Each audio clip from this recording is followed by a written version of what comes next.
السلام علیکم ورحمۃ اللہ وبرکاتہ۔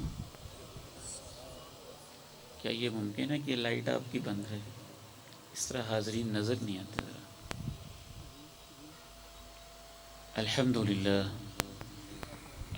للہ نحمده ونستعینه ونستغفره ونعوذ باللہ من شرور انفسنا ومن سیئات اعمالنا، اشہد ان لا الہ الا اللہ وحدہ لا شریک له واشهد ان محمدا عبده ورسوله صلی اللہ علیہ وعلى آلہ وصحبہ وسلم۔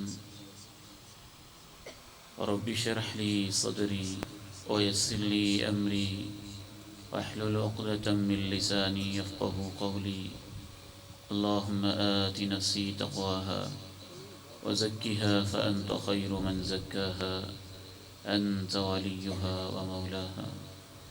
اللهم طهر قلبي من النفاق وعملي من الرياء ولساني من الكذب وعيني من الخيانة، فإنك تعلم خائنة الأعين وما تخفي الصدور، أما بعد، فأعوذ بالله السميع العليم من الشيطان الرجيم من همزه ونفخه ونفثه۔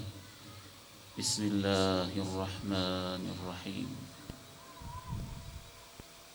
قل للمؤمنین یغضوا من ابصارهم ويحفظوا فروجهم ذلك ازکی لهم ان اللہ خبیر بما یصنعون۔ آپ اہل ایمان سے کہہ دیجئے، اپنی کچھ نگاہیں پس رکھا کیے اور اپنی شرمگاہوں کی حفاظت کیا کریں، یہ ان کے لیے زیادہ پاکیزگی کا باعث ہے۔ یقیناً اللہ کو سب خبر ہے جو یہ کر رہے ہوتے ہیں۔ میرے انتہائی قابل احترام اور فاضل بھائی شیخ عثمان صاحب حفظہ اللہ، ان کے احباب، ان کے ساتھی، پوری ٹیم مسجد عبداللہ ابن مبارک کی مبارکباد کے مستحق ہے اس خوبصورت، عظیم الشان اور باوقار پروگرام کے انعقاد پر۔ رب کریم سے دعا ہے کہ اللہ تعالیٰ ان سب کی مساعی اپنے ہاں قبول فرما لے۔ صرف ایک مسئلہ آج ہم نے سمجھنا ہے اور ارادہ بھی کرنا ہے، وعدہ بھی کرنا ہے کہ اس پہ عمل بھی کرنا ہے انشاءاللہ۔ میرے اور آپ کے اوپر اللہ تعالیٰ کے بہت سارے احسانات ہیں، بہت سارے انعامات ہیں۔ بعض دفعہ انسان غم یا پریشانی کے حالات میں انعامات کو بھول جاتا ہے، ایک آدھ پریشانی کو اپنے ذہن کے اوپر سوار کر لیتا ہے۔ اگر آپ سے یہ کہا جائے کہ میں دنیا کے ہیرے اور موتی آپ کی جھولی میں رکھ دیتا ہوں اور آپ مجھے اپنی 5 انگلیاں کاٹ کے دے دیں، تو کوئی بھی اسے گوارا نہیں کرے گا۔ اگر کسی سے کہا جائے کہ میں آپ کو کروڑوں آپ کے بینک اکاؤنٹ کے اندر ٹرانسفر کر دیتا ہوں، بس آپ ایک ٹانگ کاٹ کے مجھے دے دیں، تو کوئی یہ سوچنا بھی پسند نہیں کرے گا۔ وَإِن تَعُدُّوا نِعْمَةَ اللَّهِ لَا تُحْصُوهَا إِنَّ الْإِنسَانَ لَظَلُومٌ كَفَّارٌ۔ اگر تم اللہ کی نعمتوں کو گننا چاہو تم ان کا احاطہ نہیں کر سکو گے۔ بلا شبہ یقینی بات ہے کہ انسان بہت ہی غلط استعمال کرتا ہے ان نعمتوں کو اور بڑی ناشکری بھی کرتا ہے۔ ان نعمتوں میں سے ایک بہت بڑی نعمت آنکھ ہے، میری اور آپ کی آنکھ ہے۔ انسانی تاریخ میں آنکھوں کا اتنا غلط استعمال کبھی نہیں ہوا ہوگا جتنا آج کا انسان کر رہا ہے۔ ہم نے قرآن و سنت کی روشنی میں بس اتنا ہی سمجھنا ہے کہ آنکھ کا صحیح استعمال کیا جائے تو کیا فائدہ ہوتا ہے، اور غلط استعمال کیا جائے تو کیا نقصان ہوتا ہے۔ صرف یہی نہیں کہ آج کا انسان اپنی آنکھوں کا غلط استعمال کر رہا ہے، بلکہ اس سے آگے المیہ یہ ہے کہ غلط استعمال کر کے اس کو جسٹیفائی بھی کر رہا ہے۔ پھر کیا ہو گیا؟ اتنا سا کلپ دیکھنے سے کیا ہو جاتا ہے، یہ منظر دیکھنے سے کیا ہو جاتا ہے، فلاں پیج کو وزٹ کرنے سے کیا ہو جاتا ہے، یہ مولوی لوگ ایسے ہی اتنی سختی کرتے ہیں۔ ہمارے دین میں اتنی سختی نہیں ہے، یہ ادھر ادھر کی چیزیں دیکھ لینا، اس سے فرق ہی کیا پڑتا ہے؟ تو ذرا گنتے چلے جائیے گا۔ سب سے پہلی بات یہ ذہن میں رکھیے کہ آنکھ اللہ تعالیٰ کی بہت بڑی نعمت ہے، اتنی بڑی اور اتنی عظیم نعمت ہے کہ پوری زندگی اگر انسان اللہ کے سامنے سجدہ ریز رہے اور صرف آنکھ کی نعمت کا شکر ادا کرنا چاہے تو رب کریم کی اس نعمت کے شکریہ کا حق ادا نہیں کر سکتا۔ ڈاکٹرز یہ بتاتے ہیں کہ ہر انسان کی آنکھوں کے پیچھے 13 ملین لائٹ ریسیپٹرز ہوتے ہیں، 1,30,00,000 چھوٹے چھوٹے وہ ریسیورز ہوتے ہیں، چھوٹے چھوٹے وہ کیمرے ہوتے ہیں جو امیج کو، تصویر کو، فوٹو کو، منظر کو، ماں کے چہرے کو، باپ کے خوبصورت وجود کو، بہن کو، بیٹی کی منظر کو یوں امیج ریسیو کرتے ہیں، صرف وہ ریسیو کرتے ہیں۔ کبھی کبھی مجھے یوں لگتا ہے جب بھی ہم آنکھ بند کرتے ہیں، پلکتے ہیں، جھپکتے ہیں، پھر کھولتے ہیں، پھر بند کرتے ہیں، تو ایسے جیسے کیمرہ ایک امیج کو ریسیو کر رہا ہوتا ہے، ہماری آنکھ اس طرح سے ریسیو کرتی ہے۔ اس کو ریسیو کرنے کے لیے 1,30,00,000 لائٹ ریسیپٹرز ہیں۔ اگر ان میں سے ایک دو بھی آگے پیچھے ہو جائیں تو ہم دیکھنے کے قابل نہ ہوں، یا ہم ٹیڑھا دیکھیں، یا الٹا دیکھیں، یا چھوٹا اور بڑا دیکھیں۔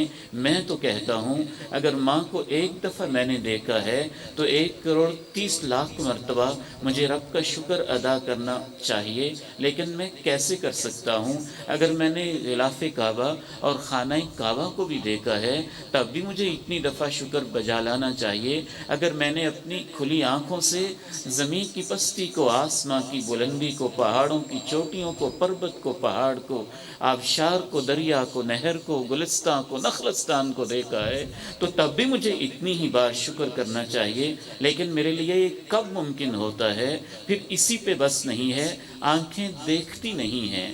بعض تحقیقات یہ بتاتی ہیں کہ آنکھیں ریسیو کرنے کا کام کرتی ہیں، امیج کو لیتی ہیں، فوٹو کو لیتی ہیں، اس کو کیپچر کرتی ہیں، ریڈ نہیں کرتی، آئیڈینٹیفائی نہیں کرتی، ان کی شناخت نہیں کرتی، یہ تو صرف لیتی ہیں۔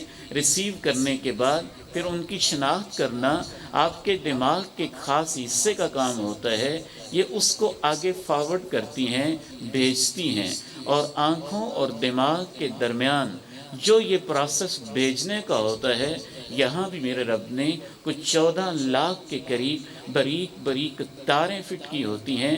پھر اسی پہ بس نہیں ہے، ان آنکھ کا کھلنا بھی اللہ کی نشانی ہے، بند ہونا بھی اللہ کی نشانی ہے، ان کی سیاہی بھی میرے رب کی نشانی ہے، ان کی سفیدی بھی میرے رب کی نشانی ہے، ان کی پلکیں بھی میرے رب کی نشانی ہے، ان کی بھویں بھی میرے رب کی نشانی ہے، ان کا پھرنا بھی میرے رب کی نشانی ہے، ان کے اندر تیرتے آنسو بھی میرے رب کی نشانی ہے، ان کے اندر ویٹنس بھی میرے رب کی عظمت اور میرے رب کی قدرت اور اس کی تخلیق کا شاہکار ہے، ان کے آنسو بھی اور آنسوؤں کے لیے ٹیئرز بیگ بھی میرے رب کی نشانی ہے۔ اور ایک دن کے اندر ہزاروں لاکھوں مرتبہ، زندگی کے اندر کروڑوں مرتبہ یہ پروسیس جاری رہنا اور 60-70 سال تک جاری رہنا، بغیر کسی قیمت کے جاری رہنا، بغیر محنت مشقت کے جاری رہنا، یہ بھی میرے رب کی نشانی ہے۔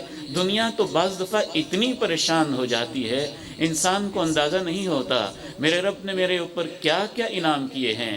اگر آپ کو زندگی کا ایسا لمحہ یاد ہو جس لمحے آپ کی آنکھ میں کوئی تنکا چلا گیا تھا، یا کوئی ایسا کیڑا مکوڑا چلا گیا تھا، یا گرد و غبار چلا گیا تھا، تو وہ چند لمحے آپ کے لیے کتنے تکلیف دہ تھے۔ یا زندگی میں کبھی آپ کو آنکھوں کی کوئی پرابلم ہو گئی تھی تو وہ زندگی کے لمحے آپ کے لیے کتنے اذیت ناک تھے۔ اس سے تھوڑا سا اندازہ ہوتا ہے کہ پوری زندگی ان آنکھوں کو استعمال کرنا میرے رب کریم کی نشانیوں میں سے بہت بڑی نشانی ہے۔ هل أتى على الإنسان حين من الدهر لم يكن شيئا مذكورا إنا خلقنا الإنسان من نطفة أمشاج نبتليه فجعلناه سميعا بصيرا إنا هديناه السبيل إما شاكرا وإما كفورا۔ کیا انسان پہ وقت نہیں آیا تھا کہ یہ قابل ذکر کوئی چیز تھا ہی نہیں؟ ہم نے اسے ایک مخلوق نطفے سے پیدا کیا، ہم ہی اس کا امتحان لے رہے ہیں، اور اس لیے ہم نے اس کو سننے والا بھی بنایا ہے، دیکھنے والا بھی بنایا۔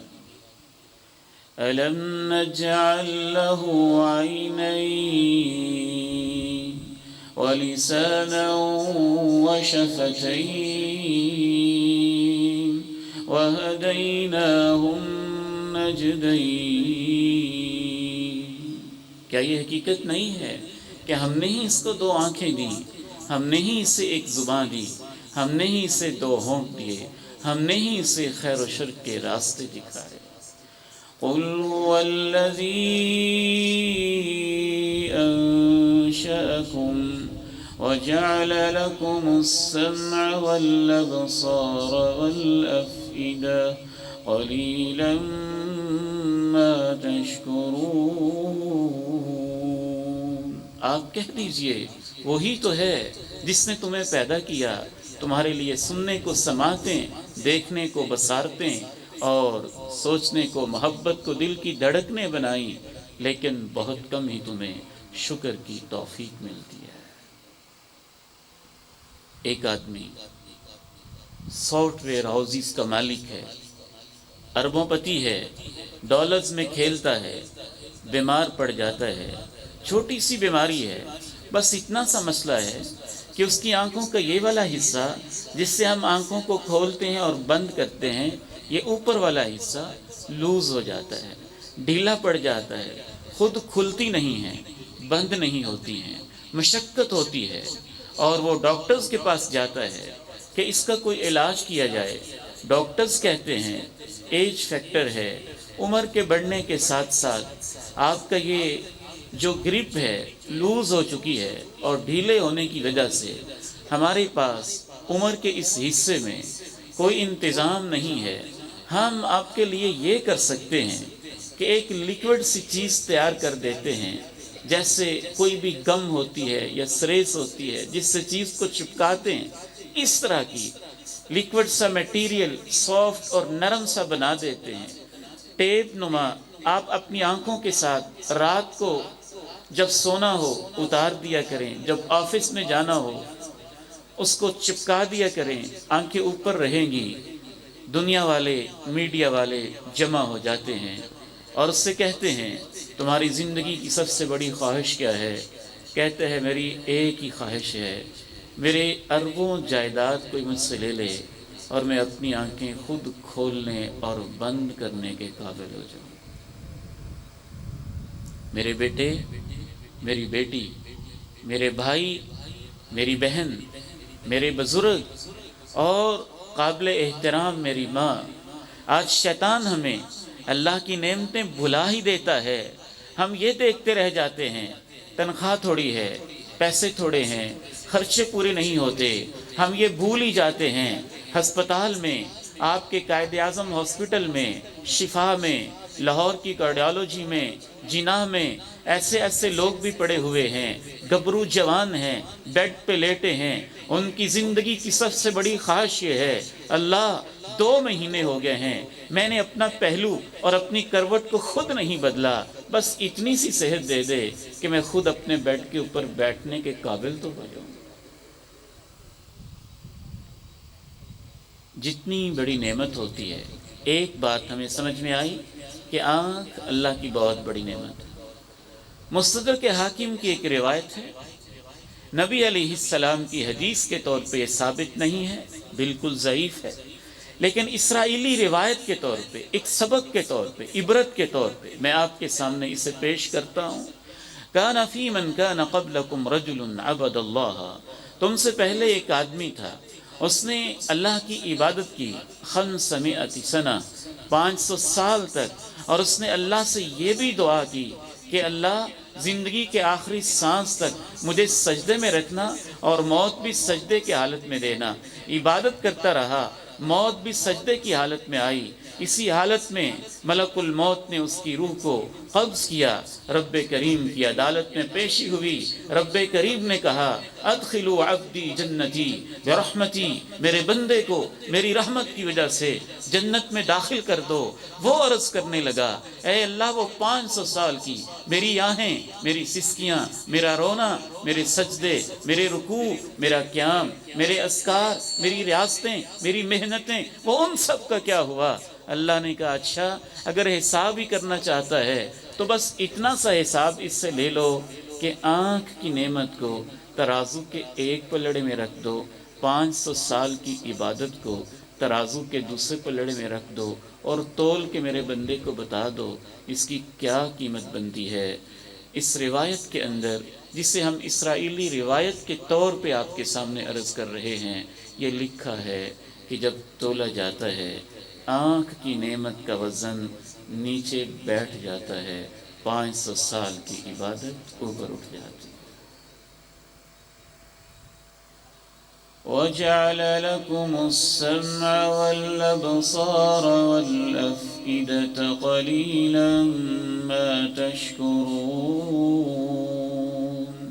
ایک آنکھ سے متعلق بس ایک چھوٹا سا حکم ہے، اسے آج ہم نے یاد رکھنا ہے، دیکھنے میں چھوٹا ہے، نتائج اس کے بہت بڑے ہیں۔ قُل لِّلْمُؤْمِنِينَ يَغُضُّوا مِنْ أَبْصَارِهِمْ وَيَحْفَظُوا فُرُوجَهُمْ ذَلِكَ أَزْكَىٰ لَهُمْ إِنَّ اللَّهَ خَبِيرٌ بِمَا يَصْنَعُونَ۔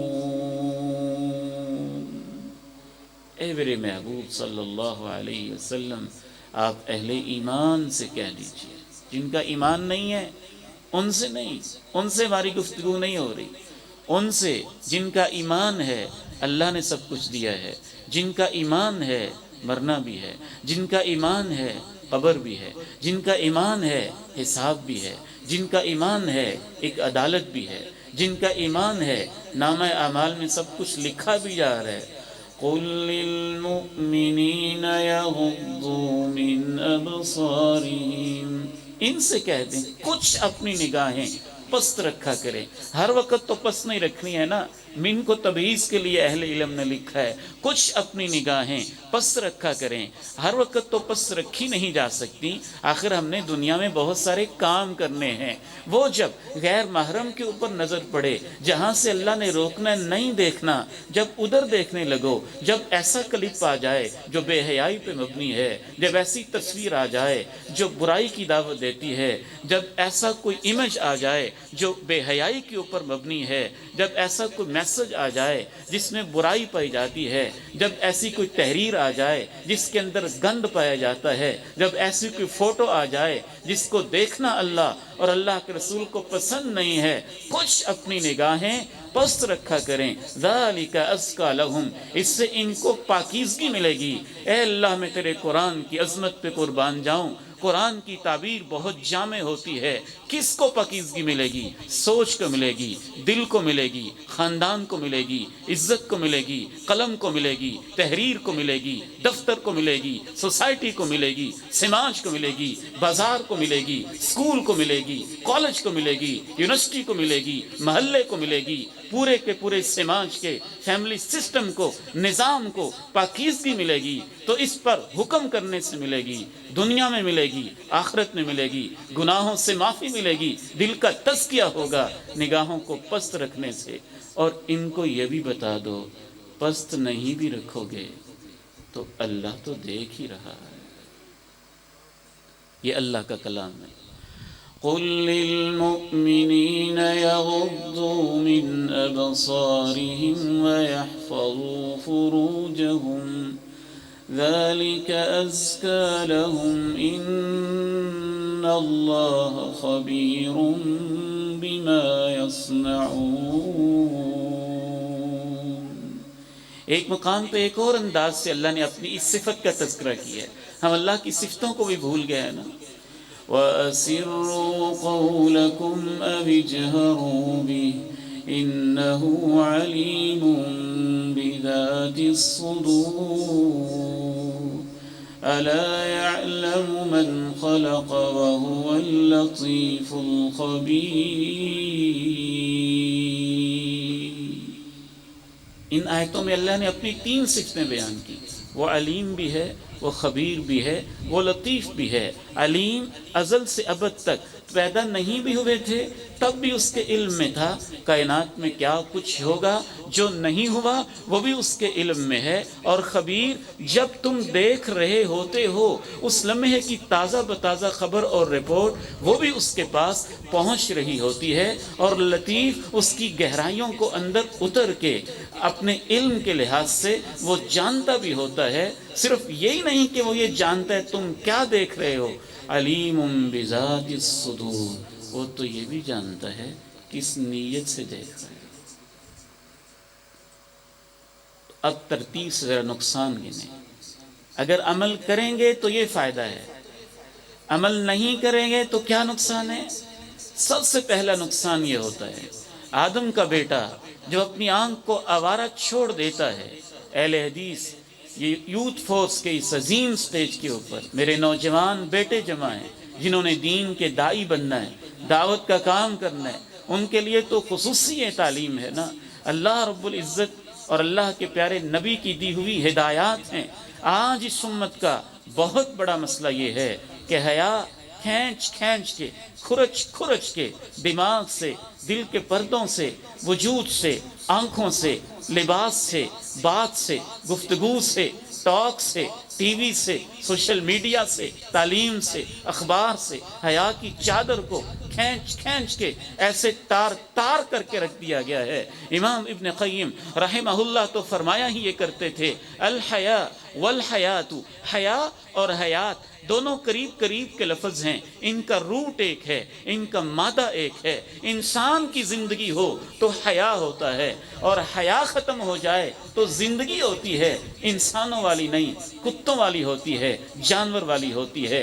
بے حیا معاشرہ پھر بن جاتا ہے، وہ انسانوں والا نہیں رہتا، کوئی اور ہی معاشرہ ہوتا ہے۔ الحیاء والایمان قرناء جمیعا فاذا رفع احدهما رفع الاخر۔ امام کائنات نے فرمایا حیا ایمان ساتھ ساتھ ہوتے ہیں، حیا چلا جاتا ہے تو ایمان رخصت ہو جاتا ہے، ایمان رخصت ہو جاتا ہے تو حیا اٹھ جاتا ہے۔ امام کائنات نے تو یہاں تک کہا الایمان بضع وسبعون شعبہ، ایمان کی 70 یا اس سے کچھ اوپر شاخیں ہوتی ہیں۔ اعلاها لا الہ الا اللہ، سب سے اوپر والی شاخ ہے لا الہ الا اللہ، وادناها اماطۃ الاذى عن الطریق، سب سے ہلکی چھوٹی سی ایک شاخ ہے راستے سے تکلیف دہ چیز کو ہٹانا۔ والحیاء شعبۃ من الایمان، حیا بھی ایمان کا ایک شعبہ ہوتا ہے۔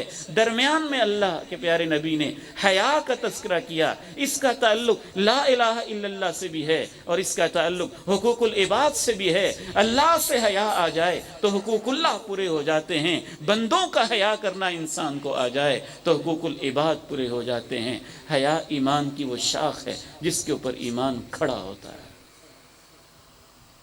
تو سب سے پہلا نقصان جب حیا اٹھ جائے، آنکھ آوارہ ہو جائے، آنکھ کے اندر حیا نہ رہے، تو اس کو آنکھ آپ کہتے ہیں دیکھ لیا تو کیا ہو گیا؟ یہ مولوی لوگ اتنی سختی کیوں کرتے ہیں؟ امام کائنات علیہ السلام ارشاد فرماتے ہیں کتب علی ابن آدم حظہ من الزنا، آدم کا بیٹا کسی نہ کسی طریقے سے بدکاری کر کے رہتا ہے. فزن العینین النظر، جب آنکھیں غلط دیکھتی ہیں تو اس کے نامہ اعمال میں آنکھوں کا زنا لکھ دیا جاتا ہے. نمبر 2، نقصان یہ ہوتا ہے کہ جیسے انسانوں کے خاندان ہیں، گناہوں کی بھی فیملیز ہوتی ہیں، نیکیوں کے بھی خاندان ہوتے ہیں. سبحان اللہ، یہ مسجد والی نیکی، ان کا کتنا عظیم الشان خاندان ہے. شیخ عثمان صاحب مجھے پروگرام سے پہلے بتا رہے تھے کہ مسجد کا دامن تنگ ہو رہا ہے، نمازی بڑھ رہے ہیں، دعا کیجیے اللہ ان کے جو نیک منصوبے ہیں نا پورے فرما دے. یہ اتنا خوبصورت خاندان ہے مسجد کا، جس نیکی کی فیملی کے ساتھ تعلق ہے وہ اتنا خوبصورت خاندان ہے کہ انسان نماز کے لیے آئے گا، وہ وضو بھی کرے گا، وہ اذان بھی سنے گا، نیک لوگوں کے ساتھ بھی کھڑا ہوگا، تلاوت بھی سنے گا، مسجد میں بھی بیٹھے گا، قرآن بھی پڑھ لے گا، درس قرآن بھی سن لے گا، علماء کی زیارت بھی کر لے گا، نماز کے بعد کے اذکار بھی کر لے گا، واپس بھی جائے گا، اچھے دوست بھی مل جائیں گے، نمازیوں کی صحبت بھی مل جائے گی، اچھے لوگوں کا ساتھ بھی مل جائے گا. کرنے کو وہ ایک نیکی آیا تھا، نماز پڑھنے، لیکن نماز کی فیملی اتنی خوبصورت ہے، اس نے وضو کو بھی ساتھ کر لیا، اذان کو جمع کر لیا، اچھی صحبت کو اکٹھا کر لیا، درس قرآن سنوا دیا، درس حدیث سے گزار دیا، قرآن و حدیث سے گزار دیا، مسجد کا مقدس پاکیزہ ماحول دے دیا. تو غلط نگاہوں سے دیکھنا، اس کا خاندان اتنا خطرناک ہے. نظرۃ فابتسامۃ فموعد فلقاء، عربی کا ایک شاعر کہتا ہے جب آنکھ غلط دیکھتی ہے، مسکراہٹ ہوتی ہے، پھر وعدے ہوتے ہیں، پھر ملاقاتیں ہوتی ہیں، پھر گفتگو بے حیائی کے اوپر مبنی سارے معاملات ہوتے ہیں، اور اس کے بعد ممکن نہیں ہے کہ انسان بدکاری سے بچ جائے. یاد رکھیے بدکاری کا آغاز آنکھوں کی آوارگی اور آنکھوں کی بے حیائی سے ہوتا ہے. تیسرا نقصان، اور وہ سب سے خطرناک ترین نقصان ہے، جب آنکھیں بے حیا ہو جاتی ہیں تو دل بھی بے حیا ہو جاتا ہے. آنکھیں بے حیا اور آوارہ ہو جاتی ہیں تو دل بھی آوارہ ہو جاتا ہے. امام ابن قیم رحمہ اللہ تعالی ارشاد فرماتے ہیں کہ انسان کے دل کا، آنکھوں کا، بیٹے یہ ذرا موبائل دیجیے گا، پیارے بیٹے موبائل دیجیے. انسان کے دل کا، آنکھوں کا اور کانوں کا بہت گہرا تعلق ہے. ادھر ذرا توجہ کیجیے گا. دل تو پردوں میں ہے، سینے میں ہے. بعض شیطان کے چیلے بھی کہتے ہیں جی پردہ تو دل کا ہوتا ہے، تو دل تو پہلے ہی پردے میں، اور کون سا پردہ اس کے اوپر ڈالنا ہے؟ امام ابن قیم رحمہ اللہ فرماتے ہیں کہ انسان کا دل اندر ہے، اس تک پہنچنے کا کوئی راستہ نہیں ہے. صرف 2 راستے ہیں. جو آپ کان سے سنتے ہیں اس کا اثر آپ کے دل پہ ہوتا ہے، اور جو آپ آنکھ سے دیکھتے ہیں اس کا اثر آپ کے دل پہ ہوتا ہے. یہی وجہ ہے کہ اللہ تعالیٰ نے ان تینوں کا تذکرہ ساتھ ساتھ کیا ہے. ان السمع والبصر والفؤاد كل اولئک کان عنہ مسئولا. ایک اور مقام پہ قل هو الذی انشأکم وجعل لکم السمع والابصار والافئدہ قلیلا ما تشکرون.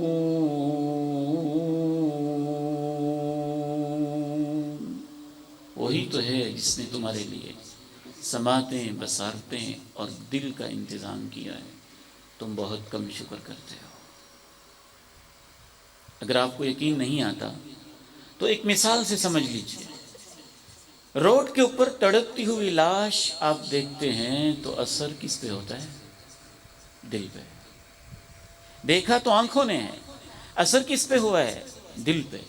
غزہ کے 60-70 ہزار لاشیں امت نے اٹھائی ہیں، اور خون، ان کے مقدس خون اس زمین نے اپنے سینے میں سینچے ہیں۔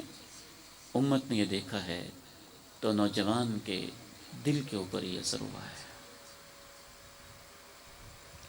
حتیٰ کہ آپ خوبصورت منظر دیکھتے ہیں تو اس کی فرحت دل کو ہوتی ہے، لہلہاتے ہوئے کھیت دیکھتے ہیں تو خوشی دل میں محسوس ہوتی ہے۔ تو جو آپ کان سے سنتے ہیں اس کا اثر دل پہ ہوتا ہے، جو آپ آنکھوں سے دیکھتے ہیں اس کا اثر دل پہ ہوتا ہے۔ اور جب آنکھیں آوارہ ہو جائیں تو یہ ممکن نہیں ہے کہ بندہ کہے میں جو مرضی دیکھتا رہوں، میں اتنا متقی پرہیزگار ہوں کہ میرا دل پکیزہ رہے گا، آنکھیں جیسی بھی ہو جائیں۔ اس لیے آنکھ کو معمولی نہ سمجھے۔ جب آپ اپنی آنکھوں سے بے حیائی دیکھیں گے، 3 گھنٹے دیکھیں گے، ٹک ٹاک پہ دیکھیں گے، یوٹیوب پہ دیکھیں گے، فیس بک پہ دیکھیں گے، سوشل میڈیا ٹولز پہ دیکھیں گے، ٹی وی چینلز پہ دیکھیں گے، اخبارات میں دیکھیں گے، گلیوں چوکوں چوراہوں میں دیکھیں گے، محلوں میں دیکھیں گے، شادی بیاہ کے فنکشن پہ دیکھیں گے، کالج یونیورسٹی کی تقریبات کے اندر دیکھیں گے، اور اللہ تعالیٰ معاف فرمائے اس امت کا آج حال کیا ہے، اور اس کو آپ معمولی سمجھیں گے۔ جیسے جیسے آپ بے حیائی کے مناظر کو دیکھتے جائیں گے آپ کا دل بے حیا ہوتا جائے گا، اور دل اتنا قیمتی حصہ ہے۔ امام ابن قیم رحمہ اللہ فرماتے ہیں ہر چیز کے رکھنے کے لیے ایک موقع اور محل ہوتا ہے۔ پانی کے رکھنے کے لیے برتن اور ہوتا ہے، روٹی رکھنے کے لیے برتن اور ہوتا ہے، سونا سنبھالنے کے لیے ظرف اور ہوتا ہے، قیمتی چیز رکھنے کے لیے ظرف اور ہوتا ہے، چاندی دینار سنبھالنے کے لیے ظرف اور ہوتا ہے۔ اللہ کی محبت کے لیے اس کائنات میں ایک ہی برتن ہے، اور اس برتن کو دل کہتے ہیں۔ جب اس دل کے اندر اور چیزیں رکھی ہوتی ہیں تو پھر اللہ کی محبت اندر نہیں آتی ہے، وہ تو پہلے ہی بھرا ہوا ہے۔ اس میں بت خانے ہیں، اس میں تصویریں ہیں، اس میں مناظر ہیں، اس میں فلمیں ہیں، اس میں میوزک ہے، اس میں گانے ہیں، اس میں گند ہے۔ میں کلاس میں پڑھا رہا تھا، حیران ہوتا ہوں۔ اسلام آباد میں الحمدللہ میں نے ایک عرصہ گزارا، 4-5 سال میں جمعہ پڑھاتا رہا۔ یہ اس دور کی بات آج میرے ذہن میں آ رہی ہے، آپ کہہ لیجئے 99 کی۔ جمعہ پڑھا کے فارغ ہوا، یہاں بحریہ یونیورسٹی ہے یا کالج ہے، وہاں کا ایک اسٹوڈنٹ مجھے ملتا ہے، کہتا گرل فرینڈ بنانا دین میں جائز ہے یا ناجائز؟ میں نے کہا بیٹے آپ کو اس مسئلے کا نہیں پتہ؟ کہتا نہیں مجھے تو واقعتاً نہیں پتہ۔ میں نے کہا بیٹے اس کی تو کوئی اجازت نہیں ہے، شریعت میں تو اللہ تعالیٰ نے بیٹیوں کو بیٹیوں کا مقام دیا ہے، اس کی تو کوئی رخصت ہو رہی۔ اچھا واقعتاً کوئی اجازت نہیں ہے، واقعتاً کوئی اجازت نہیں ہے۔ اور یہ نہیں کہ وہ مذاق کر رہا تھا، سیریسلی اس نے ایسے ماحول میں آنکھ کھولی، ایسے ماحول کے اندر اس کو پرورش ملی، ایسا اس کو ماحول ملا کہ اسے اس چیز کا شعور نہیں ہے۔ پچھلے ہفتے کی بات ہے، میں نے کہا میوزک اور یہ چیزیں جائز نہیں ہوتی۔ ایک نہیں 20 اسٹوڈنٹ پوچھتے ہیں نئے نئے جو داخل ہوئے تھے، سر جی واقعتاً میوزک سننے کی اجازت نہیں ہے، میوزک سننے کی اجازت نہیں ہے۔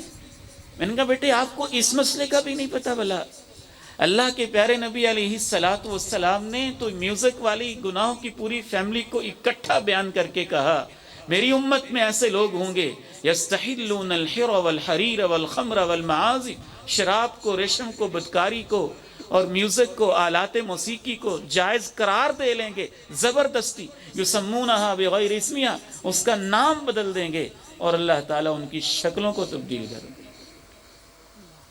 متعدد روایات میں متعدد الفاظ آئے۔ یہ ہمارے آج کے نوجوان کا حال ہے، ہمارے آج کے بیٹوں کا، بیٹیوں کا اس حد تک ابتری ہو چکی ہے۔ دل تو بڑا نازک ہوتا ہے۔ میں عرض کر رہا تھا تیسرا نقصان یہ ہوتا ہے کہ پھر دل بھی آوارہ ہو جاتا ہے۔ یاد رکھیے دل ٹیڑھا بھی ہوتا ہے، دل پہ زنگ بھی لگتا ہے، دل پتھر بھی ہوتا ہے، دل پہ کفل بھی چڑھتے ہیں، دل بند بھی ہو جاتے ہیں، دل اندھے بھی ہو جاتے ہیں، دل کے اوپر موریں بھی لگ جاتی ہیں، اور یہ سارا پروسیس گناہوں کی وجہ سے ہوتا ہے، اور ان میں سے ایک بنیادی گناہ آپ کی آنکھ کا کردار ہوتا ہے۔ یا نساء النبی لستن کأحد من النساء، اے نبی کی بیویو، تمہارا مقام بہت اعلیٰ ہے، عام عورتوں جیسا تو نہیں ہے، تمہارے دل میں تو تقویٰ کی خاص کیفیت ہے، لہٰذا تمہارے لیے خاص حکم ہے کہ اگر کوئی بات کرنے بھی آئے، اگر کوئی دستک بھی دے، کوئی مسئلہ بھی ہو، کوئی ایسی چیز بھی ہو، تو لچکدار لہجے میں ان سے بات نہ کرنا۔ فَيَطْمَعَ الَّذِي فِي قَلْبِهِ مَرَضٌ، وہ منافق جس کے دل کو روگ لگا ہوا ہے، کہیں دل کے اندر کوئی غلط طمع اور غلط خیال پیدا نہ کر۔ فِي قُلُوبِهِم مَّرَضٌ فَزَادَهُمُ اللَّهُ مَرَضًا، ان کے دلوں کو روگ لگ گیا ہے، اور اس روگ میں اضافہ ہی ہوتا چلا جا رہا ہے، اللہ نے ڈھیل دی ہوئی ہے۔ جب آنکھ آوارہ ہو جاتی ہے تو دل آوارہ ہو جاتا ہے، اور چوتھا نقصان یاد رکھیے، جب دل آوارہ ہو جاتا ہے تو پھر عبادت کی لذت، حلاوت، مٹھاس، شیرینی، اس کی تاثیر انسان کی زندگی سے ختم ہو جاتی ہے، اس کے جنازے اٹھ جاتے ہیں۔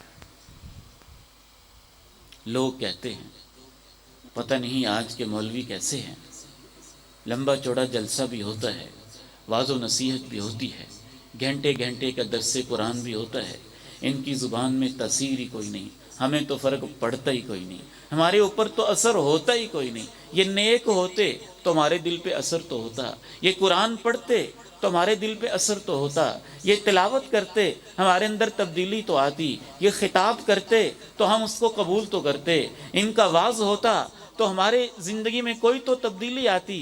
جب زندگی میں تبدیلی آ ہی نہیں رہی ہے، وعظ بھی ہو رہے ہیں، تقریریں بھی ہو رہی ہیں، پیغام محمد الرسول اللہ صلی اللہ علیہ وسلم کے خوبصورت نام اور عنوان کے ساتھ خوبصورت مجلس بھی ہو رہی ہے، اور پروگرام کا انعقاد بھی ہو رہا ہے، پھر بھی فرق نہیں پڑ رہا، تو ہمارے نوجوان بعض بیٹے یہ نتیجہ نکالتے ہیں ہمارے علماء کی زبان میں تاثیر کوئی نہیں ہے، مولویوں کی زبان میں تاثیر کوئی نہیں ہے۔ حقیقت یہ ہے، میں مانتا ہوں ہم گناہ گار ہیں، ہمیں تسلیم ہے ہم خطا کار ہیں، ہمیں تسلیم ہے ہم اپنے آپ کو اس لائق نہیں سمجھتے کہ ہماری زبانوں کے اندر کوئی بہت بڑی تاثیر ہے، لیکن مسئلہ سمجھانا تو ضروری ہے نا۔ یاد رکھیے امام ابن قیم رحمہ اللہ نے ایک بڑی خوبصورت بات کی ہے، تاثیر کے لیے اتنا کافی نہیں ہوتا کہ مؤثر موجود ہو، تاثیر پیدا کرنے والا اس کا موجود ہونا بھی ضروری ہے، لیکن اس کے ساتھ ساتھ جس جگہ آپ نے تاثیر پیدا کرنی ہے وہ جگہ اس قابل تو ہو کہ اس کے اندر تاثیر پیدا کی جا سکے، اس جگہ کے اندر بھی خاص کوالٹی ہونا ضروری ہے، مؤثر بھی ٹھیک ہو، اور جس جگہ تاثیر پیدا کرنا مقصود ہے وہ جگہ بھی نرم ہو تو پھر ہی جا کے اثر ہوتا ہے۔ مثال کے طور پہ اگر آپ پرفیوم تو چھڑک رہے ہیں لیکن نیچے ہی سارا گند ہے، روڑی ہے، ڈسٹ بن ہے، بدبو کے ببھوکے اٹھ رہے ہیں، تو وہاں کستوری اور خوشبو آپ کتنی بھی چھڑک دیں وہ بیچاری کیا کرے گی؟ جگہ ہی ایسی ہے، جگہ اس کے اثر کو قبول ہی نہیں کر رہی ہے۔ گندم کا بیج تو بہت قیمتی ہے لیکن آپ نے اس کو پتھر کے اوپر بکھیر دیا ہے، وہ زمین ہی پتھریلی ہے، وہ قیمتی بیج کیا کر لے گا؟ آپ نے کھاد سپرے تو بہت قیمتی لگا لی ہے لیکن زمین ہی شور والی ہے، وہ کھاد اور سپرے کیا کر لے گی؟ زمین ہی شور زدہ ہے۔ ہم مانتے ہیں ہماری زبانوں میں تاثیر نہیں ہے یا بہت کم ہے، ہم خطا کار ہیں، لیکن تھوڑا سا آپ بھی تو اپنی اداؤں پہ غور کر لیں کہ اس واعظ نے جس جگہ پہ جانا ہے تھوڑا سا اپنے دامن میں جھانک کے اور اپنے ضمیر میں جھانک کے اپنے دل کو بھی تو دیکھ لیں۔ جو 4 گھنٹے فلموں پہ بیٹھا رہتا ہے، جو ساری رات ٹک ٹاک پہ لگا رہتا ہے، اس کے اندر ہفتے کے بعد آدھے گھنٹے کی تقریر کیا اثر کرے گی، کیسے کرے گی؟ اس دل کا بھی تو جائزہ لے لیں۔ اس کے اندر جب بت ہی اتنے لگے ہوئے ہیں، وہ بھرا ہی اتنا ہوا ہے، اوور لوڈڈ ہو چکا ہے اور اس کے اندر سے وہ چھلک چھلک کے باہر نکل رہا ہے جس کی مقدار اس کے اندر زیادہ ہے، تو پھر یہ کبھی کبھار ہونے والے پروگرام اور یہ مختصر سی نشستیں اور جلسے یہ کتنا اثر کر لیں گے؟ تو آپ اپنے دلوں کا بھی ذرا تھوڑا سا جائزہ لے لیں۔ اگر دل ہی پتھر ہو جائیں، ہم تو کس باغ کی مولی ہیں؟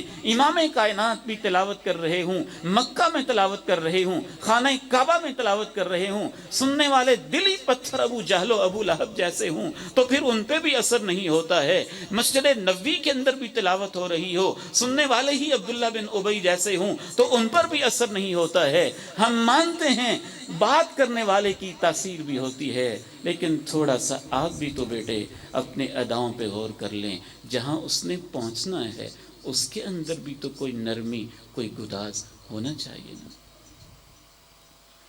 ان فی ذلک لذکری لمن کان له قلب او القى السمع وهو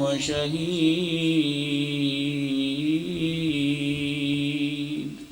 اللہ کہتے ہیں یقیناً اس قرآن میں پیغام نصیحت تو ہے، لیکن اس کے لیے جس کے پاس دل زندہ موجود ہے۔ جس کے پاس وہ دل ہی نہیں ہے تو یہ اس تک نہیں پہنچے گا، اس پہ کیسے اثر کرے گا؟ تو چوتھا نقصان یہ ہوتا ہے جب آنکھ آوارہ ہو جاتی ہے، دل کی آوارگی کے ساتھ ساتھ پھر لذت نہیں رہتی، عبادت کے اندر مٹھاس نہیں رہتی، حلاوت نہیں رہتی، حج کے اندر، طواف کے اندر، زیارات کے اندر، روضہ رسول پر سلام بھیجنے کے اندر، ریاض الجنہ میں نماز پڑھنے کے اندر، تراویح کے اندر، تلاوت کے اندر، پروگرام کے اندر، تقریر کے اندر، خطبہ جمعہ کے اندر وہ اثر نہیں رہتا جو ہونا چاہیے، کیونکہ جتنا دل مریض ہے اتنا ہی آپ اس کی تاثیر کمزور کرتے جاتے ہیں۔ ٹھیک ہے، ایک اور مثال سے سمجھ لیں، سیب تو اپنا اچھا ذائقہ رکھتا ہی رکھتا ہے، لیکن اس کو چکھنے کے لیے زبان بھی تو چاہیے جو بیمار نہ ہو اور اس کا اپنا ذائقہ ٹھیک ہو۔ اگر زبان ہی مریض دل کی ہو تو پھر وہ سیب کو بھی کڑوا ہی محسوس کرے گا اور اس کے اوپر بھی اثر نہیں کرے گا۔ بادام میں، مغزیات میں، مقویات میں، ان ساری چیزوں میں اپنی اپنی انرجی تسلیم شدہ ہے، لیکن اس کو اثر کا بنانے کے لیے، تاثیر پیدا کرنے کے لیے معدے کا وہ پروسیس بھی تو چاہیے جو اس کو جزو بدن بنا دے۔ اگر معدہ ہی کمزور ہے تو بد ہضمی بھی تو ہو سکتی ہے۔ یہی معاملہ دین کے معاملات کا بھی ہوتا ہے۔ جب ہر وقت غلط دیکھ دیکھ کے ہماری آنکھیں بے حیا ہو چکی ہوتی ہیں اور دل صنم خانہ اور بت خانہ بن چکا ہوتا ہے، اور اس کے ایک ایک گوشے کے اندر کوئی نہ کوئی گندی تصویر اور گندا بول اور میوزک سجا ہوا ہوتا ہے، تو پھر ان چیزوں کی تاثیر کم ہو جاتی ہے یا ختم ہو جاتی ہے۔ آخری بات کر کے آپ سے اجازت چاہوں گا، انشاءاللہ آخری 7-8 منٹ میں ہم اپنی بات کو کلوز کرتے ہیں۔ پانچواں خطرناک ترین اثر یہ ہوتا ہے کہ بعض دفعہ گناہ آنکھ کرتی ہے اور اس کا نتیجہ اتنا خطرناک ہوتا ہے کہ انسان کا خاتمہ بھی برا ہو جاتا ہے، اس کا انجام کفر تک پہنچ جاتا ہے، کفر تک پہنچ جاتا ہے۔ میں اپنے نوجوان بیٹوں سے خصوصاً کہنا چاہوں گا اور اہل حدیث یوتھ فورس کے کارکنوں سے علی الوجہ الاخص کہنا چاہوں گا کہ یہ جو امام ابن الجوزی رحمہ اللہ کی کتاب ہے تلبیس ابلیس، اس کا سٹڈی سرکل بنائیں، مطالعہ کیا کریں۔ اور مجھے بڑی خوشی ہوتی ہے، سوشل میڈیا پہ میں دیکھتا رہتا ہوں، راول پنڈی کی ماشاءاللہ مرکزی جمعیت اہل حدیث اور اہل حدیث یوتھ فورس کے ہمارے احباب علمی دروس، مجالس، اس طرح کے پروگرامز ہمارے لیے تسکین اور اطمینان کا باعث ہوتے ہیں۔ اللہ تعالیٰ ان کے اندر اور برکت پیدا فرمائے، ان علماء و مشائخ کی محنت قبول فرمائے، لیکن ان کو آپ وقت دیا کریں۔ علمی مجلس ہو، لپک کے جایا کریں، دوڑ کے جایا کریں، آہستہ آہستہ آہستہ آہستہ آپ کے اندر علم کا شوق پیدا ہوتا جائے گا، قرآن اور حدیث کی محبت پیدا ہوتی جائے گی۔ تو امام ابن الجوزی کی ایک بڑی خوبصورت کتاب ہے تلبیس ابلیس، عربی میں اس کا اردو ترجمہ بھی موجود ہے شیطانی ہتھ کنڈوں کے نام سے۔ اس میں امام ابن الجوزی رحمہ اللہ تعالی لکھتے ہیں کہ ایک بندہ پرانے دور میں مسجد کی چھت پہ چڑھ کے اذان دیا کرتا تھا، تو ایک دن وہ چھت پہ چڑھتا ہے، اپنی نگاہ کی حفاظت نہیں کرتا، مسجد کے پڑوس کے اندر عیسائیوں کا ایک گھر ہے، ایک کرسچن فیملی رہتی ہے، اور اس میں ایک نوجوان دوشیزہ اور بیٹی ہے، اس کے اوپر اس کی نگاہ پڑتی ہے، نگاہ پڑتے ہی تصویر دل کے اندر گھر کر جاتی ہے، پھر وہ اپنے آپ کو کنٹرول نہیں کر پاتا، ٹکٹکی باندھ کے دیکھنے لگتا ہے، پھر وہ اس کے والد کو نکاح کا پیغام بھیجتا ہے، وہ کہتا ہے تم مسلمان، ہم عیسائی لوگ ہیں، ہم کیسے آپ کو رشتہ دے سکتے ہیں؟ اگر آپ عیسائی ہو جائیں، مرتد ہو جائیں، دین کو چھوڑ دیں اپنے کو اور ہمارا دین قبول کر لیں تو میں اپنی بیٹی کا رشتہ تمہیں دے دوں گا۔ اور امام ابن الجوزی رحمہ اللہ لکھتے ہیں کہ پھر وہ مرتد ہو جاتا ہے۔ جب مرتد ہو جاتا ہے تو مرتد ہو جانے کے بعد گھر کی چھت پہ چڑھتا ہے اور اللہ کی طرف سے ایسی پکڑ آتی ہے کہ اس سے اپنے گھر کی چھت سے نیچے گر کے ویسے ہی مر جاتا ہے، نہ خدا ہی ملا، نہ وصال صنم، نہ ادھر کے رہے نہ ادھر کے رہے۔ تو بعض دفعہ نگاہ کی بے حیائی انسان کو کفر تک لے جاتی، کفر تک۔ اور یاد رکھیے آج کے اس دور میں خصوصاً یہودیوں نے جب اپنے تھنک ٹینک اور اپنے سب سے ذہین ترین دماغ بٹھائے اور دنیا کے بدنام زمانہ یہودی پروٹوکولز جو ان کی خفیہ دستاویز تھی جو منظر عام پہ آئی، تو ان پروٹوکولز کے اندر باقاعدہ اپنے ایجنڈے میں انہوں نے یہ بات طے کی تھی، ہم تو نسل پرست دین اور مذہب رکھتے ہیں، ایک اللہ کے چہیتے اور پیارے لوگ ہیں، اللہ کے بیٹوں کی طرح ہیں، نحن ابناء اللہ و احباؤ، ہم اپنے مذہب کی تبلیغ نہیں کریں گے کہ لوگوں کو یہودی بناتے پھریں، یہودی بناتے پھریں، ہماری ایک اعلیٰ نسل ہے، کوئی آ بھی نہیں سکتا ہمارے مذہب کے اندر، پھر ہم کیا کریں گے اپنے دین کی تبلیغ کے لیے، مذہب کو پھیلانے کے لیے ہم کیا کریں گے؟ انہوں نے کہا ہم اپنا ایک زائونسٹ ایجنڈا جو پولیٹیکل، اکنامیکل ہر لیول کے اوپر کام کرے گا وہ ایجنڈا دنیا کو دیں گے، اور دنیا کے مختلف مذاہب کو ہم ان کے مذاہب کے اوپر رہنے دیں گے، لیکن ایسی چیز جو انسان کی جبلت اور فطرت میں ہے، مذہب سے قطع نظر، ان وہ دو چیزیں ہیں، ایک پیٹ ہے اور پیٹ کے نیچے سیکسول ڈیزائر اور جنسی خواہش ہے، انسان کو ہم پیٹ کا پجاری اتنا بنا دیں گے اور جنسی خواہشوں کو معاشرے کے اندر بے حیائی اور بدکرداری کو اتنا عام کر دیں گے، جب دنیا کے نوجوان، سارے مذاہب کے نوجوان پیٹ کے پیچھے لگ جائیں گے اور جنسی خواہش کے غلام ہو جائیں گے، پھر وہ یہودی بنے یا نہ بنے، وہ اپنے مذہب کے بھی کسی کام کے نہیں رہیں گے، پھر ان دو چیزوں کا غلام بندہ، اس سے ہم اپنے جس ایجنڈے پہ چاہیں گے ان کو خرید لیں گے اور ان کو اپنے کام میں لے آیا کریں گے۔ آپ اسے معمولی مسئلہ سمجھتے ہیں۔ صلاح الدین ایوبی رحمہ اللہ، اس کی فوجیں بیت المقدس کو جب صلیبیوں کے چنگل سے نجات دلوا رہی تھیں تو اس وقت اس دور کے عیسائی بادشاہ نے اس کے اوپر، تاریخ کہتی ہے کہ ایک تحقیقاتی ٹیم متعین کی تھی کہ دیکھو تو صحیح ان لوگوں کے پاس کیا ہے جو علاقوں پہ علاقے فتح کرتے جا رہے ہیں، تو جو انہوں نے رپورٹ پیش کی تھی اس کے اندر ایک بات یہ لکھی ہوئی تھی، تمہارے جتنے بھی فوجی ہیں رات کو شراب پیتے ہیں اور دن کو مست ہو کے میدانوں کے اندر آتے ہیں، اور صلاح الدین ایوبی کے جو مجاہدین ہیں رات کو مسلح پہ کھڑے ہوتے ہیں اور صبح کو گھوڑے کی پیٹھ پہ بیٹھتے ہیں، اور ان کی نگاہوں کے اندر وہ حیا ہے کہ ہماری کسی عورت کو جیسے مرضی کر لیں اس کی طرف یہ نگاہ اٹھا کے دیکھتے بھی نہیں۔ کیا کیا جائے؟ آخری بات، لوگ کہتے ہیں پھر آنکھ اللہ نے بنائی کس لیے؟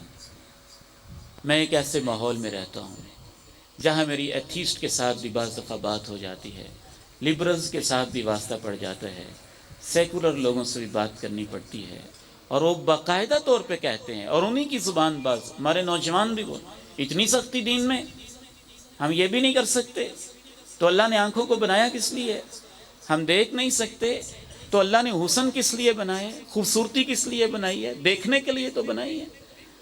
تو آنکھیں بنائی کس لیے اللہ نے، اور حسن بنایا کس لیے اللہ نے؟ بنایا تو دیکھنے کے لیے بنایا۔ تو میں کہتا ہوں جس اللہ نے بنایا ہے نا، اس نے یہ بتایا بھی ہے کہ دیکھنا کیا ہے، کیا دیکھنا ہے اور کیا نہیں دیکھنا، اس نے یہ بھی بتایا۔ ان فی خلق السماوات والارض واختلاف اللیل والنہار لآیات لأولی الألباب الذين يذكرون الله قياما وقعودا وعلى جنوبهم ويتفكرون في خلق السماوات والأرض ربنا ما خلقت هذا باطلا سبحانك فقنا عذاب النار.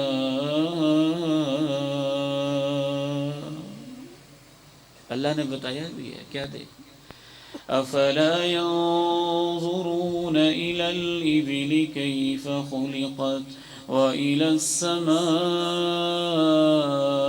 كيف رفعت وإلى الجبال كيف نصبت وإلى الأرض كيف سطحت فذكر إنما أنت مذكر لست عليهم بمسيطر.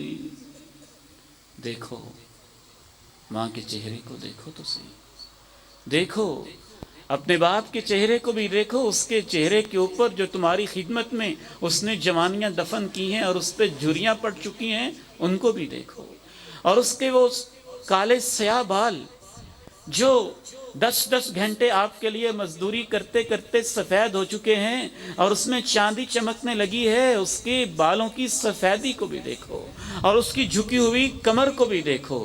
دیکھو ہم کب کہتے ہیں نہ دیکھو، زمین کو بھی دیکھو، اس کی پستی کو دیکھو، آسمان کو دیکھو، اس کی بلندی کو دیکھو، سورج کو دیکھو، اس کی ضیاپاشیوں اور کرنوں کو دیکھو، چاند کو دیکھو، اس کے نور کو دیکھو، پہاڑوں کو دیکھو، اس کی فلک بوس بلندی کو دیکھو، دیکھو ضرور دیکھو، بہتی آبشاروں کو دیکھو، دریا کو دیکھو، اس کے تھمنے کو دیکھو، اور جب پھر اللہ اس کو چلانے پہ آئے کلاؤڈ برسٹ کو دیکھو، اور اس کے آگے تنکے کی طرح بہتے ہوئے منوں اور ٹنوں پہاڑوں کی چوٹیوں اور پتھروں کو دیکھو اور رب کی قدرت کو یاد کرو. یہ زمین ہے، یہ عبرت کا مرکز ہے، یہ کوئی تماشا نہیں ہے کہ یہاں تم تماشا دیکھنے کے لیے آئے ہو. دیکھو ہم کب کہتے ہیں نہ دیکھو، خانہ کعبہ کو دیکھو، غلاف کعبہ کو دیکھو، مسجد نبوی کو دیکھو، اس کے در و دیوار کو دیکھو، قرآن کو دیکھو، اس کے صفحات کو دیکھو، صحیح بخاری کو دیکھو، صحیح مسلم کو دیکھو، الرحیق المختوم کو دیکھو، سیرت کی کتابوں کو دیکھو، تاریخ کے اوراق کو دیکھو، قوم عاد کے کھنڈرات کو دیکھو، مدائن صالح کو دیکھو، موجوداڑیوں کی تہذیب کو دیکھو، تمہاری اس اپنے خطے کے اندر دفن ہوتی ہوئی بہت ساری آبادیاں دیکھو اور کچھ عبرت تو حاصل کرنے کی کوشش کرو. اللہ نے تمہیں تماش بین بنا کے نہیں بھیجا ہے، اللہ نے تمہیں انسان بنا کے بھیجا ہے. تمہاری آنکھیں انسانوں والی ہونی چاہیے جو دیکھیں اور دیکھ کے کچھ سبق حاصل کریں، کچھ سیکھیں، کچھ آگے بڑھیں. وگرنہ تو جانور بھی دیکھتے ہیں، ساری کائنات ہی دیکھتی ہے، ایک ایک چیز دیکھتی ہے. دیکھنے کے لیے اللہ رب العزت نے بہت سارے طریقے رکھے ہیں. تو ہم کب ہی کہتے ہیں کہ آنکھیں بند کر دیں؟ اللہ کا قرآن بھی یہی کہتا ہے اس وقت بند کریں جہاں اللہ نے بند کرنے کا حکم دیا ہے، جہاں کسی کی عزت ہو، جہاں کسی کی بیٹی ہو، جہاں کسی کی ناموس ہو، جہاں سے اللہ نے روکا رک جایا کرو. آخر میں اس آیت کو دوبارہ سنیے اور اس کے ساتھ ہی مجھے اجازت دیجیے. لیکن اس آیت سے پہلے ایک وعدہ کر لیں انشاءاللہ. 1-2 وعدے لے لوں آپ سے، کر لیں گے انشاءاللہ. خیر کے وعدے ہیں، اچھے ہی وعدے لیں گے انشاءاللہ، پریشان نہیں ہونا. میں وعدہ لینے لگا تو سب نے ہاتھ کھڑے کر لیے، تو ایک سٹوڈنٹ نے نہیں کیے. میں نے کہا بیٹے آپ نے کیوں ہاتھ کھڑے نہیں کیے؟ وعدہ بھی وہی تھا جو میں نے ابھی لینا ہے. کہنے لگا استاد جی ایک تو ہم پہلے گناہ گار ہیں اور ایک آپ سے وعدہ کریں گے، وعدہ کو توڑیں گے تو اور زیادہ گناہ گار ہو جائیں گے اور ہمیں پتہ ہے کہ وعدہ ٹوٹ جائے گا. تو میں اس لیے ہاتھ کھڑے نہیں کر رہا. میں نے کہا بیٹے آپ نے تو بہت زبردست بات کی ہے، ایک بڑی لاجیکل بات کی ہے، لیکن جس کو آپ لاجیکل کہہ رہے ہیں یہ شیطان کا وسوسہ ہے. وہ کیسے؟ میں نے کہا وہ ایسے کہ جب لا الہ الا اللہ محمد الرسول اللہ پڑھ لیتے ہیں تو وعدہ تو ہو ہی جاتا ہے. کلمہ ہے ہی ایک وعدے کا نام، کلمہ شہادت ایک وعدہ ہے، لا الہ الا اللہ ایک وعدہ ہے. بلکہ اس سے بھی پہلے جب ہم عالم ارواح میں تھے، الست بربکم قالوا بلا، اس وقت بھی اللہ نے وعدہ لے لیا تھا. ہم نئے وعدے تو نہیں لیتے, ہم تو اس وعدے کا ریمائنڈر دیتے ہیں. جو تم بھولے ہوتے ہو وہ یاد کرواتے ہیں. بیٹے کوئی نیا وعدہ نہیں لے رہے. یا تو آپ نے کلمہ نہ پڑھا ہو. جب آپ نے کلمہ پڑھا ہے, جب آپ عالم ارماں میں وعدہ کر کے آئے ہیں, تو ہم کوئی نیا وعدہ نہیں لے رہے. جو وعدہ آپ بھول گئے ہیں وہ یاد کروا رہے ہیں, تو یاد تو کروا سکتے ہیں نا انشاءاللہ تعالی. کہتا ٹھیک ہے پھر کر لیتے ہیں. تو ایک وعدہ تو ہے, جتنے میرے بیٹے بھائی بیٹھے ہیں نا, دعا بھی کریں, وعدہ بھی کریں کہ پوری زندگی نماز پڑھتے رہیں گے انشاءاللہ. ہاتھ کھڑا کر, اور مسجد میں باجماعت, اور پانچوں, مرضی کی نہیں, پانچوں انشاءاللہ. ایک دوسرا وعدہ بھی آپ نے کرنا ہے. یہ جو موبائل ہے نا ہمارے ہاتھ میں, اگر میں بڑی محفل میں ایک بیٹے کو اٹھاؤں اور اس سے کہوں کہ میں نے نا بیٹے, میں مہمان آیا ہوں, تو آپ کی اجازت ہو تو میں موبائل کو اوپن کر کے ادھر کوئی بڑی سی سکرین لگاتے ہیں اور سب کو دکھاتے ہیں کہ آپ کے موبائل کے اندر کیسی کیسی تصویریں ہیں, کیسا کیسا ڈیٹا ہے, کیا آڈیوز ہیں, کیا ویڈیوز ہیں, کیا کلپس ہیں, کیا ڈاؤن لوڈز ہیں, کیا کچھ ہے.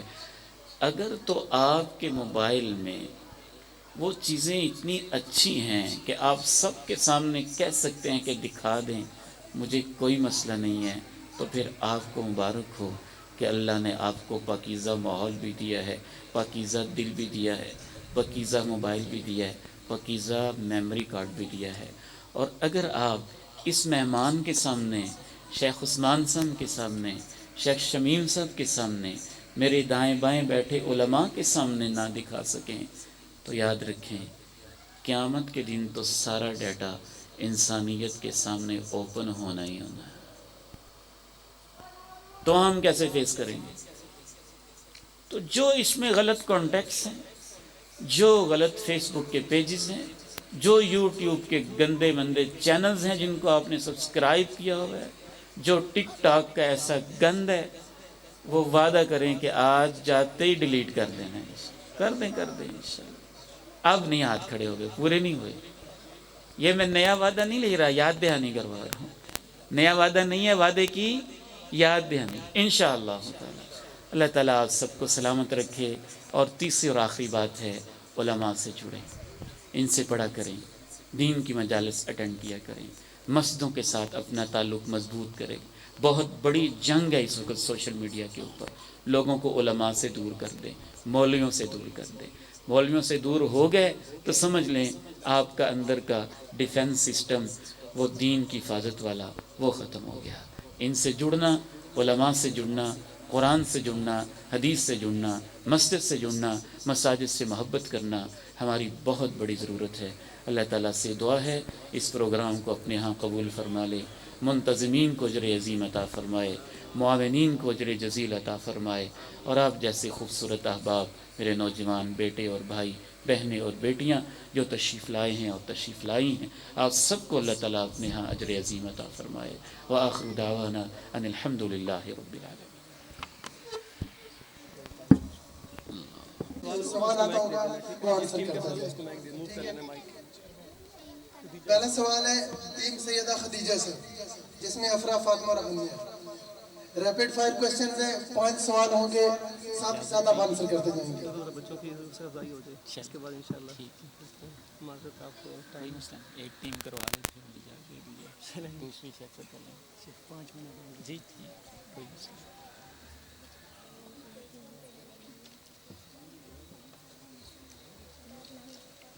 سوال نمبر 1, نبی صلی اللہ علیہ وسلم کی کتنی ازواج مبارکہ تھی, نام بتائیں. نبی جی صلی اللہ علیہ وسلم کی 11 ازواج تھیں. حضرت حفصہ, حضرت صفیہ, حضرت رقیہ, حضرت خدیجہ, حضرت عائشہ, حضرت زینب بنت رقیہ. ٹھیک ہے. ٹیم سید عائشہ, نبی صلی اللہ علیہ وسلم کے کتنے بیٹے اور بیٹیاں تھے اور ان کے نام کیا تھے؟ 3 بیٹے اور 4 بیٹیاں. بیٹوں کے نام قاسم, ابراہیم اور عبداللہ, اور بیٹیوں کے نام فاطمہ, زینب, کلثوم اور رقیہ.